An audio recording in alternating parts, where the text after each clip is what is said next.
अस्सलाम वालेकुम। ज़ुमी की किचन में आप सबका वेलकम है और आज हम बनाने वाले हैं फ़िश करी। चैनल को सब्सक्राइब कर लें, लाइक करें पूरी वीडियो देखने के बाद और चले शुरू करते हैं। ये हमने ली है फ़िश और इसको हमने धो लिया और ये कांटों वाली फ़िश बिल्कुल नहीं है और इसके हम बनाने लगे हैं। ये देखिए इतने इतने डाइस बनाए हमने क्योंकि हमने करी बनानी है इसलिए। अब हम लेंगे पैन में ऑयल और साथ डाल दिए हमने अपनी ऑल पर्पस सॉस डाल दिए। ऑल पर्पस सॉस की रेसिपी जो है वो आपको डिस्क्रिप्शन बॉक्स में मिल जाएगी। हमारी सॉस जो है वो तैयार हो रही है और साथ ही हमने डाल दिया है लहसुन का पेस्ट। 1 टेबलस्पून भर के मैंने डाला है लहसुन का पेस्ट। तो अब हम इसको अच्छी तरह भूनेंगे और जब ये अच्छी तरह भुन जाएगा तो फिर हम डाल देंगे इसमें मसाला। ये हमने नमक, मिर्च, हल्दी, इसमें मैंने ना कुटी हुई मिर्च डाली है।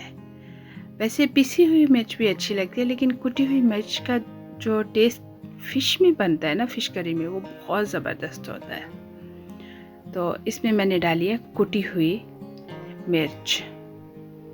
तो अजवाइन जो है वो बहुत ज़रूरी होती है फ़िश की स्मेल के लिए भी और वैसे भी। और हमने कलवंजी डाली है। कलवंजी का तो आप सबको पता है कि कितनी फ़ायदेमंद होती है। मसाले को हमने बहुत अच्छी तरह भूनना है क्योंकि हमने लहसुन डाला है। तो लहसुन को अच्छी तरह भूनेंगे तो करी का टेस्ट जो है वो बहुत अच्छा होगा। तो इसलिए मसाले को साथ साथ भूनते जाएं और साथ साथ ड्राई मसाले भी डालते जाएं तो बहुत ज़बरदस्त करी तैयार हो जाएगी। ये हमने डाली है कसूरी मेथी। कसूरी मेथी की खुशबू तो आप सबको पता है कितनी ज़बरदस्त होती है। तो ये मैंने मेथी डाल दी है। अब मसाला हमारा बहुत तैयार हो गया है तो अब मैं फ़िश डाल रही हूँ। जब तक फ़िश कच्ची होती है तब तक हम भून सकते हैं उसे। जब फ़िश पक जाती है थोड़ी सी तो फिर भूनना मुश्किल होती है। फिर तो ज़ाहिर है वो टूटने लग जाती है ना। तो जितनी देर फ़िश जो है वो कच्ची है उतनी देर मैं उसे अच्छी तरह भून लूँगी, अच्छी तरह उसमें, ताकि जो हमारा मसाला है वो ऊपर नीचे अच्छी तरह लग जाए।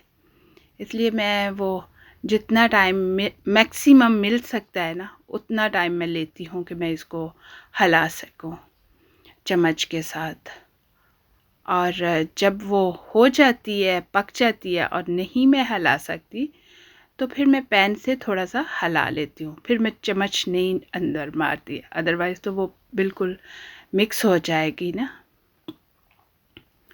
तो ये देखिए अब हमारी फ़िश काफ़ी पक गई हुई है इसलिए अब हम चम्मच तो बिल्कुल भी नहीं करीब लेके जाएंगे। तो मैंने इसमें डाल दिया है पानी क्योंकि मैंने चावल के साथ ये फ़िश करी बनाई है। तो अगर आपने नान या किसी और के साथ बनाना है उस हिसाब से आप पानी डालें। तो चावलों के लिए मैंने बनाई है इसलिए मुझे थोड़ा सा इसमें शोरबा चाहिए था तो मैंने पानी डाला है। तो ये बाकी पानी तो पक जाना है, थोड़ा सा पानी जितना मुझे ज़रूरत होगी उतना ही रखना है। ये देखिए मैंने इस तरह अब हिला के जो है ना किया है क्योंकि अब मैं चम्मच नहीं मारूंगी बिल्कुल भी इसमें। तो अब ये हमारा, ये देखें अब जब उबाल आ गया तो अब हम इसकी हीट जो है वो लो कर दी है मैंने बिल्कुल, ताकि अच्छी तरह पक जाए। साथ ही हम काट लेते हैं अपना धनिया। फ़िश तो बहुत जल्दी पक जाती है तो इसलिए जल्दी जल्दी से हम साथ अपना धनिया भी काट लेते हैं ताकि उसमें डाल सकें। चलें अब देखते हैं फ़िश को दोबारा से। ये देखिए तैयार हो गई हमारी फ़िश बिल्कुल। तो अब मैंने डाला है इसमें रोस्टेड ज़ीरा पाउडर। मैंने थोड़ा सा ज़ीरा लिया था, उसको तवे पे भून के थोड़ा सा, तो उसको हल्का सा बेलन से क्रश कर लिया था और वो मैंने डाला है। और साथ मैंने फ़िश मसाला जो है वो डाला है एंड पे, पहले नहीं डाला मैंने, एंड पे डाला है। और साथ हमने डाल दिया है हरा धनिया और हमारी फ़िश तैयार हो गई है। अब बेशक आप चावलों के साथ खाएं, नान के साथ खाएं या रोटी के साथ खाएं।